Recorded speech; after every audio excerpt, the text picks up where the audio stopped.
동안 우리가 오늘을 위해서 금식하고 기도하고 또 이렇게 달려왔습니다.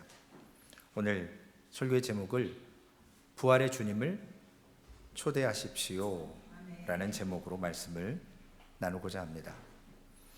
어제 우리 새벽 예배 때 시편 54편 말씀을 통해서 52편, 3편, 4편 다 사람을 배신하고 다윗을 배신하고 우리가 예수님을 배신했던 이러한 같은 지파 사람들, 그리고 자신들이 도움을 받았지만 그때가 되니까 배반하는, 버림받는 그러한 모습들을 다윗의 시편의 고백을 통해서 살펴봤습니다. 그러나 하나님은 인생이 아니시기 때문에 우리를 배반하시거나 우리를 버리시거나 우리를 배신하지 않으십니다. 그런 분이시기 때문에 죽기까지 우리를 사랑해 주신 것입니다. 한자에 보면 낙심이라는 말이 있습니다. 마음이 떨어졌다는 거예요. 우리 깜짝 놀라면 심장이 덜컥 내려앉는다 그러잖아요. 낙심됐다. 아픈 거죠. 기대가 사라진 거예요. 힘든 거거든요. 소망교회는 호흡이 있잖아요. 그렇죠? 근데 믿음이 없으면 호흡이 없어요. 소망이 없어요. 오늘 본문에 두 제자가, 예수님의 12제자는 아니었지만 예수님을 따르는 두 제자, 그 두 제자가 예수님이 십자가에 허무하게 죽어버리니까 낙심이 돼가지고 예루살렘에 있다가 더 이상 우리는 예수의 제자가 될 수 없다. 왜냐, 리더가 죽었거든요. 왕이 될 줄 알았는데, 로마를 이기고 유대 땅을, 이스라엘을 변화시킬 줄 알았는데, 며칠 전까지 막 호산나 호산나 그랬는데 그냥 허무하게 십자가에 며칠 만에 죽으셨어요. 기대 걸었던 마음이 상심이 됐습니다. 낙담이 되고 낙심이 돼서 이제 다 필요 없고 우리 그냥 엠마오로 내려가자. 내려간다는 표현은 예루살렘이 이렇게 산에 있기 때문에, 고지대가 있기 때문에 이스라엘의 남쪽이지만 내려간다, 예루살렘은 늘 올라간다 라는 표현을 씁니다. 오늘 예수님을 기대했던 그 마음이 무너져 버리니까, 낙심되니까 자신들의 삶에 지금까지 추종하고 살았던 모든 방식을 다 스탑하고 옛날로 돌아가겠다라는 거예요. 유월절에 애굽에서 이스라엘 백성들을 구원하셨고 역사적인 그 기념의 날, 모세 이후에 이스라엘의 진짜 지도자가 나타났다라고 하는 그 예수를 기대했던 마음이 딱 사라지니까 이 제자들은 예수님의 허무한 죽음을 보며 저들은 비참한 마음을 가지고 엠마오로 내려갑니다. 더 이상 기댈 곳이 없고 더 이상 저들은 낙담이 되었는데 희미하게 들리는 소문이 하나 있어요. 예수님이 부활하셨다라는 거예요. 몇 명의 여성들이 예루살렘에 가서 예수님의 무덤에 갔는데 무덤 문이 열려 있고 시신도 없고 빈 무덤이고 예수님이 부활하셨다라는 소문을 들었는데 저들은 그 말을 믿지 않았어요. 왜냐? 이미 마음이 낙심돼 버렸거든요. 그래서 예수님의 부활했다는 소식을 듣기는 했지만 저들이 엠마오로 내려갑니다. 엠마오로 가던 두 제자 중에 한 사람의 이름이 나옵니다. 글로바. 예수님이 십자가에 죽으셨을 때 제자들 싹 다 도망가고, 지금도 비율을 보면 소망교회는 좀 이상한 교회예요. 대부분 여성의 비율이 7대3이거든요. 그런데 소망교회는 거의 5대5, 때로는 토요 새벽 예배 보면 남자가 더 많아요. 그래서 청소도 빨리 끝나요. 오늘 예수님이 십자가에 죽은 그 사건을 통해서 예수님의 십자가 죽음 옆에 제자들 싹 도망갔는데 3명의 여성분들이 있었습니다.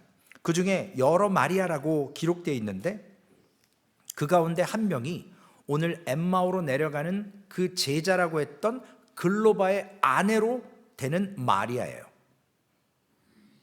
저도 성경을 잘 모르고, 그리고 성경이 명확하게 얘기 안 해서 엠마오로 가는 두 제자 찬송이 있거든요. 엠마오 마을로 가는 두 제자, 절망과 낙심 속에서 이렇게 내려갔다고. 근데 추측하기는 성경 해석학자들이 부부로 얘기를 해요. 글로바와 글로바의 아내 마리아, 예수님의 십자가의 죽음을 끝까지 지켜봤던 그 마리아 한 명 중에 그 여인으로, 그래서 부부라고 추측을 해요. 그러나 성경은 얘기하지 않아요. 어디 가서 최 목사가 부부란데다 또 이상하게 얘기하면 제가 바로 뭐 2단이 아니라 한 5단 6단 돼버릴 수도 있어요. 추측하는 거예요. 그런 가능성이 높다는 거예요. 그런데 이 두 부부라고 치고 제자라고 성경은 나와 있지만 이 두 제자가 완전 낙심해서 실망해서 이제 어떻게 살까, 그리고 둘이 이런저런 얘기하면서 막 엠마오로 내려가는데 갑자기 어떤 한 사람이 나타났어요. 누가복음에 보면 그들의 눈을 가리어서 예수님인지 알아보지 못했다라고 기록되어 있고, 마가복음에 보면 예수님이 다른 모양으로 있었기 때문에 그들에게 나타나셨지만 제자들이 예수님을 알아보지 못했다라고 기록이 되어 있습니다. 예수님이 두 제자가 낙심하고 내려가는데 무슨 얘기하는지 다 아시잖아요. 전능하신 하나님이시니까. 묻습니다. 너희가 길 가면서 나누는 얘기가, 주고받고 하는 이야기가 뭐니? 물어봤더니 뭐 어차피 뭐 엠마오로 가는데 동행자가 있으면 좋잖아요. 그러니까 주거니 받거니 얘기하는데, 아니 당신도 지금 예루살렘에서 우리랑 같이 내려오는 것 같은데 지금 예루살렘에 어떤 일이 일어났는지 거기 체류에 있으면서도 그걸 몰라? 이렇게 묻습니다. 애들 말로는 나 다 알거든. 왜냐하면 예수님이시잖아요.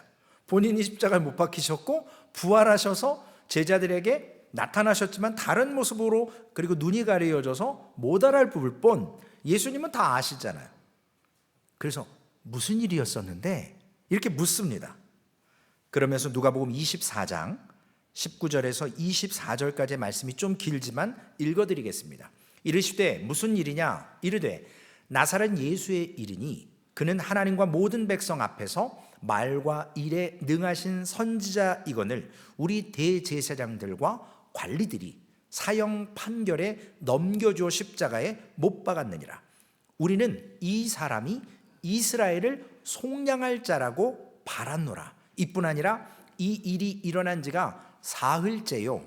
또한 우리 중에 어떤 여자들이 우리로 놀라게 하였으니 이는 그들이 새벽에 무덤에 갔다가 그의 시체는 보지 못하고 와서 그가 살아나셨다 하는 천사들의 나타남을 보았다 함이라. 또 우리와 함께한 자 중에 두어 사람이 무덤에 가 과연 여자들이 말한 바와 같음을 보았으나 예수는 보지 못하였거늘 하거늘. 좀 전에 나눴던 내용들 있죠. 예수님의 시신이 일단 없어졌어요. 그리고 무덤에 갔는데 천사들이 예수님 부활하셨다고 얘기를 듣고 여성들이 지금 소문을 내기 시작합니다. 우리가 마음이 딱 상해버리고 마음이 낙심이 딱 되면요, 아무리 진실이어도 안 믿어져요. 쉽게. 왜냐? 사람한테 속은 사람은 사람을 잘 안 믿어요. 왜냐? 내가 한 번 당하지 두 번 당할까? 내가 그렇게 바보 멍충이 아니지. 그리고 마음을 이렇게 탁 해가지고 아무리 기쁜 소식이어도 의심하게 됩니다. 예수님의 시신이 없어졌어요. 천사를 만났는데 부활하셨다고 그럽니다. 그리고 이러한 이야기들이 낙심된 마음을 회복시켜 주지를 못했다고요. 베드로가 무덤가에 달려가서 봤지만 빈 무덤이었습니다. 그리고 그도 절망감에서 헤어나지를 못했어요. 예수님의 부활은 인간의 지식으로, 오늘 새벽 예배 때 말씀을 나눴던 것처럼 우리의 이성적인 합리적인 판단으로는 사람이 죽었다 부활한다? 이해할 수 없는 일이에요. 누가복음 24장 25절에서 27절에 예수님께서 이러한 설명을 하는 믿지 못하고 낙심한 저들에게 진실, 부활의 소식을 기쁨으로 받아들이지 못하는 그들에게 이르시되 미련하고 선지자들이 말한 모든 것을 마음에 더디 믿는 자들이여 그리스도가 이런 고난을 받고 자기의 영광에 들어가야 할 것이 아니냐 하시고, 이에 모세와 모든 선지자의 글로 시적하여 모든 성경에 쓴 바 자기에 관한 것을 자세히 설명하시니라. 이해를 못하는 거예요. 인간의 지성으로는 감당이 안 돼요. 여러분도 느끼지 않습니까? 성경을 아무리 읽어도 성령께서 깨달음을 주시지 않으면 이게 뭔 말이야? 안 믿어져요. 알기는 알죠. 그러나 아는 것과 믿는 것과는 차이가 있거든요. 우리가 믿고 싶어서 믿었나요? 하나님께서 믿어지게 만들어 주셨어요. 깨닫게 해주셨어요. 그래서 믿어지는 거예요. 아직 우리 주변에 예수 그리스도를 영접하지 못한 많은 분들이 계시는데, 그분들한테 백날 천날 우리가 얘기해도 안 돼요. 하나님께서 깨닫게 해주시고 그들도 그 갈망이 있어야 된다는 거예요. 그러나 낙심된 영혼은 쉽게 회복되지가 않습니다. 그래서 예수님께서 성경에 예수님에 관한 사역과 십자가의 죽으심과 그리고 영광 받으시는 모든 것들을 설명해 줬는데, 이게 마음에 불이 붙기 시작한 거예요. 교회 좋은 냄새 안 나나요? 교회 들어오실 때 맛있는 냄새 안 나셨어요? 아침부터 막 우리 차콜에다가 불고기를 굽고, 지금 몇 분한테 몸에서 막 그 차콜 고기 냄새에 헌신하셨어요. 새벽부터 오셔가지고 예배 드리시고. 마찬가지로 우리가 깨달아지면 마음에 불이 붙는 것처럼 피어오른다라는 거죠. 오늘 예수님에 대해서 저들도 유대 랍비들이나 많은 사람들이 예언했습니다. 특별히 기독교사의 이사야 53장의 말씀 가운데 메시아가 온다. 우리 여기 주희 씨가 계셔서 제가 얘기가 좀 뭐하긴 하지만, 우리 제넬은 주이시 크리스찬이니까 유대인들은 아직도 메시아가 안 왔어요. 왜 안 왔냐? 왜 안 믿느냐? 그들은 이사야 53장에 기록된 고난의 종, 그는 써있죠. 예수 그리스도가 아니라는 거예요. 이스라엘 민족이라고 얘기를 해요. 그렇게 해석을 시켰어요. 그래서 아직도 메시아는 안 왔어요, 유대인들에게. 그러나 유대인 크리스찬들은 그가 예수 그리스도임을 성경의 모든 곳들이 인정하고, 이스라엘 민족도 질고를 졌고 슬픔을 당했고 징벌을 받았고 고난을 받았지만 그들은 죽지 않았어요. 그들은 부활하지 못했어요. 그렇기 때문에 이스라엘 백성으로 해석하고 메시아를 거부하고 있습니다. 그래서 지금 엉뚱하게 뭐 제산 성전 짓는다, 붉은 암송아지 복제해놓고 지금 뭐 법계 만들고 야단법석 떨지만 그거 다 쓸데없는 허무한 행동들입니다. 예수 그리스도가 오심으로 휘장이 찢어졌고, 예수 그리스도 자체가 하나님이시기 때문에 법계가 뭐 필요해요? 십계명 두 돌판이 왜 필요해요? 그죠? 아무짝에 쓸모없는 거예요. 우리가 지금 드리는 이 예배가 구약의 제사의 현대의 모습이에요. 하나님 받으시는 예사예요. 막혀 있어서 1년에 한 번만 대제사장 들어가는 일을 예수님이 죽어주심으로 휘장이 찢어져서 만인 제사장으로 모든 사람이 다 하나님 앞에 1대1로 나가서 하나님을 경험할 수 있도록 문을 열어주셨다고요. 근데 왜 이렇게 자꾸 한복 입듯이 속에 거 입어야 되고 겉에 거 입어야 되고 뭐 마고자라 그랬나? 옛날에 뭐 그거 뒤집어 쓰고 얼마나 힘들어요. 그냥 여름에 티 한 장 입으면 편할 걸. 그러나 멋있잖아요. 오늘 한복 입으신 분들이 몇 분 계셔서 예수님께서 이 두 제자들에게 설명하고 마쳤어요. 이제 알았지? 마음에 불 붙었지? 나 이제 가. 그러는데 이들이 두 번째 반응을 해요. 우리가 하나님을 만나면요 마음이 뜨거워져요. 두 번째로는 계속 같이 있고 싶어요. 여러분 나름대로 기도하다가 뭐 방언을 받거나 혹은 불을 받거나 어떤 사인을 받거나 그러면 막 계속 기도하고 싶고 막 놓치고 싶지 않잖아요. 갑자기 목사가 음악 딱 꺼버리고 불 딱 켜갖고 자 이제 집에 갑시다 그러면 막 얼마나 승질나겠어요. 내가 지금 막 불 붙어서 기도하려고 그러는데. 이들도 예수님을 알지는 못했지만 같이 있읍시다. 우리 저녁 시간도 됐고 우리 같이 숙식하면서 우리 좀 더 대화하고 싶은 거예요. 왜냐? 막 말씀을 설명해 주니까 뜨거워졌거든요. 막 깨달아지는 거예요. 그러면서 그들에게 저녁 식사 때 떡을 주시고 축사하시고 떼어 저들에게 주시면서 그제서야 저들의 눈에 꼭 비닐이 벗겨지는 것처럼 그분이 예수 그리스도인 걸 목격하자마자 예수님은 disappear, 싹 사라지십니다. 여러분, 누가복음 24장 32절에 그들이 서로 말하되 길에서 우리에게 말씀하시고 우리에게 성경을 풀어주실 때 우리 속에 마음이 뜨겁지 아니하더냐. 마음이 뜨겁다, 마음에 불이 붙었다, 메마른 심령에 성령의 단비가 와서 윤택해지고 촉촉해진 거예요. 즉시 일어나서 그들이 왔던 길을 되돌아 예루살렘으로 올라갑니다. 가서 11 제자와 다른 제자들이 모여 있는 곳에 가서 경험한 일들을 같이 나누고 그들이 막달라 마리아에 이어서 예수 그리스도의 부활을 목격한 두 번째 증인, 위트니스가 됩니다. 부활하신 예수 그리스도를 만난 사람들의 공통점이 있어요. 아까도 말씀드린 것처럼 마음이 뜨거워집니다. 바울 사도가 부활하신 예수님을 만나고 나서 그도 마음이 뜨거워졌어요. 그래서 고린도전서 15장 3절에서 8절까지의 말씀에 내가 받은 것을 먼저 너희에게 전하노니 이는 성경대로 그리스도께서 우리 죄를 위하여 죽으시고, 믿으십니까? 아멘. 장사되신 바 되셨다가 성경대로 사흘 만에 다시 살아나신 거 믿으세요? 아멘. 제자 게바에게 보이시고 후에 12 제자에게와 그 후에 500여 형제에게 일시에 보이셨나니 그 중에 지금까지 대다수는 살아있고 어떤 사람은 잠들었으며, 죽은 거 아니에요. 새벽 예배 때 말씀드렸죠? 나사로는 죽은 게 아니라 세상 사람 눈에는 죽은 거예요.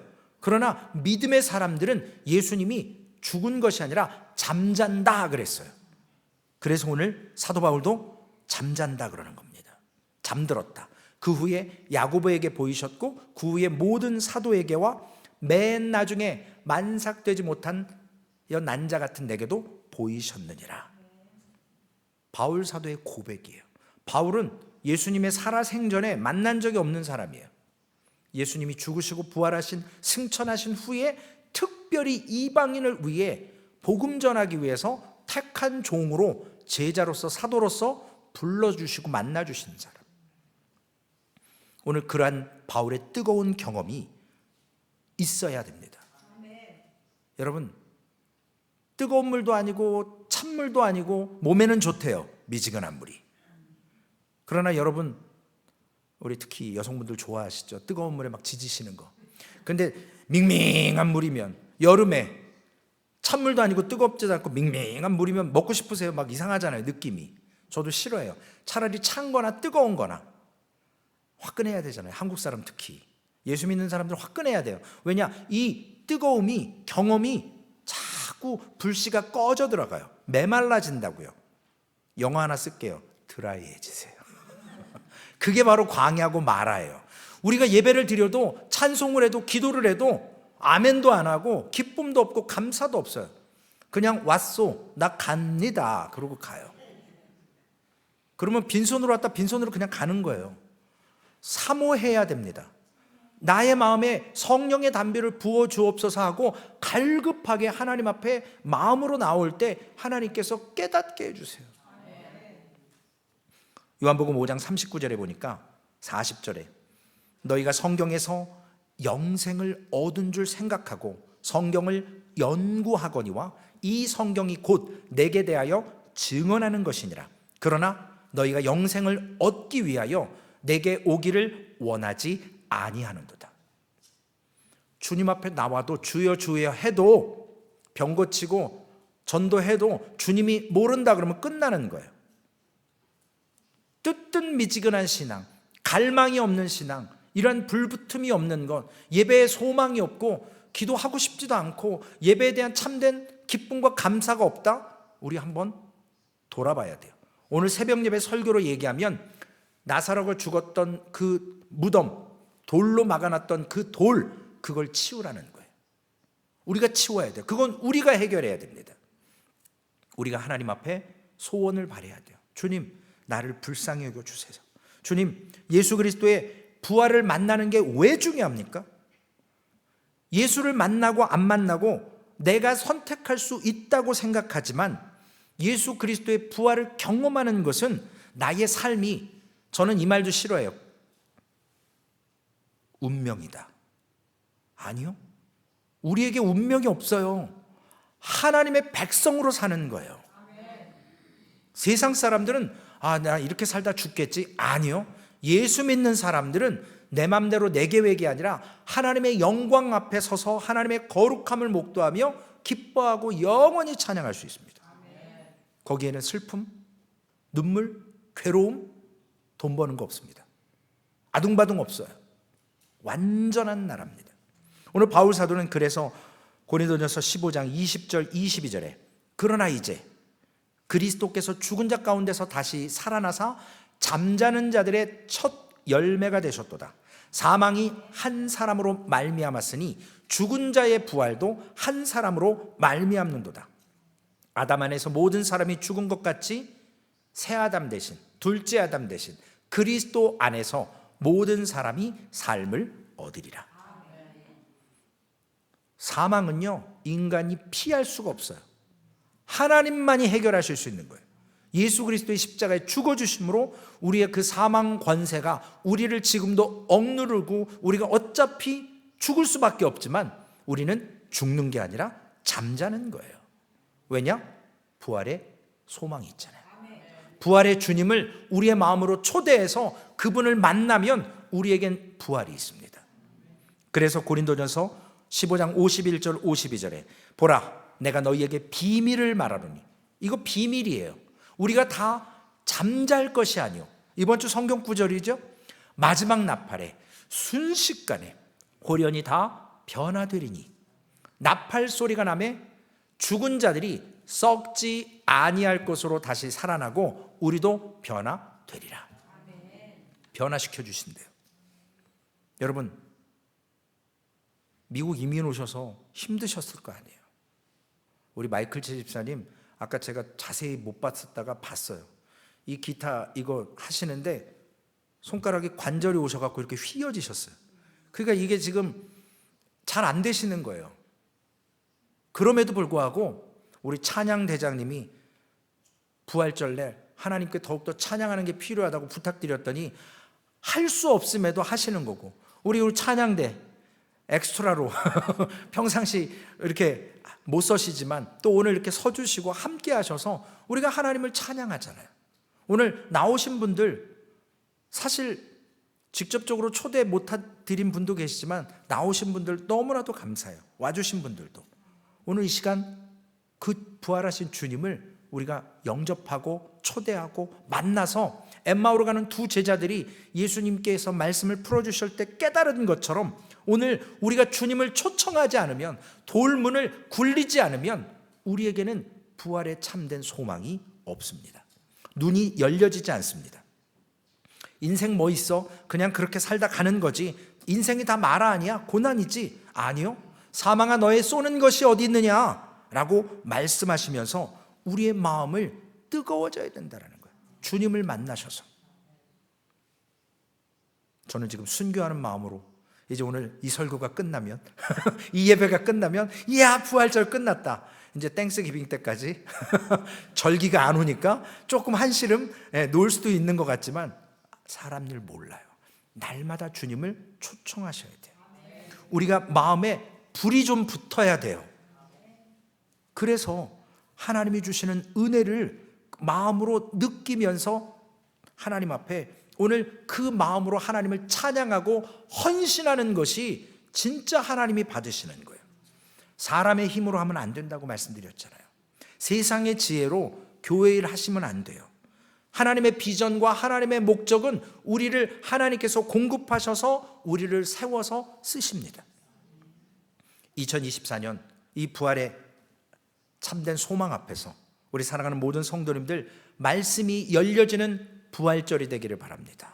우리의 영안의 눈이 띄어지는 부활절이 되기를 바랍니다. 그래서 마음이 뜨거워져서 주님을 더욱더 갈망하고 절기가 아니라 미국 사람들 1년에 딱 한 번 교회 오는 날이 부활절이래요. 크리스마스보다 더 많이 오신대요. 왜냐? 죽으면 부활하고 싶어갖고.